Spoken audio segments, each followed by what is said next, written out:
Oh, this is a wonderful question. Now, I will give you a disclaimer. I was 5 when we left, so I remember a little bit, but most of what I know is just from what my parents have talked about over the years. And we were still in that lifestyle for so long after we left that it's pretty much all I ever knew. So it was kind of like still being there in a way up until I was in my early teens. So my parents actually joined before I was born. They lived in Arizona, and they had a branch in Phoenix, which is what they kind of got connected with. But the headquarters were in Waco. So when I was a baby, I don't know how old I wasn't even 2. They moved to Texas, to Waco. And it wasn't like a compound kind of a thing. They did have what they call the land where all the elders live. And they have a visitor center. They have a place like you can go there and tour their little visitor center. They sell all of their arts and crafts, and they have stores and a restaurant. It's beautiful.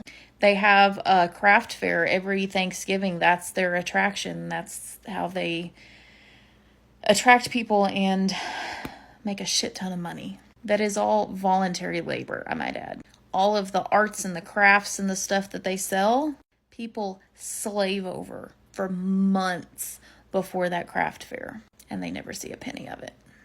But people don't really have a choice.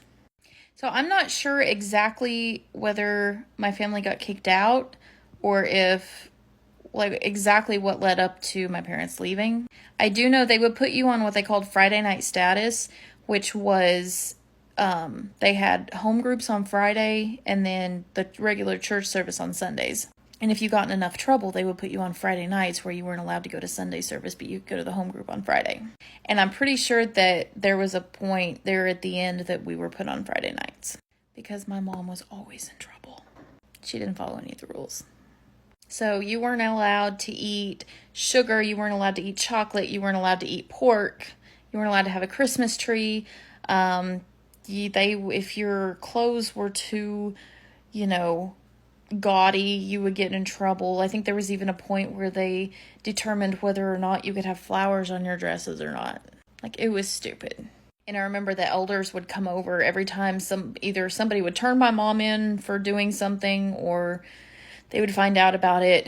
They would come over to the house and take my dad outside and tell him that his wife was not being submissive enough and that he needed to discipline her, which their idea of discipline was abuse.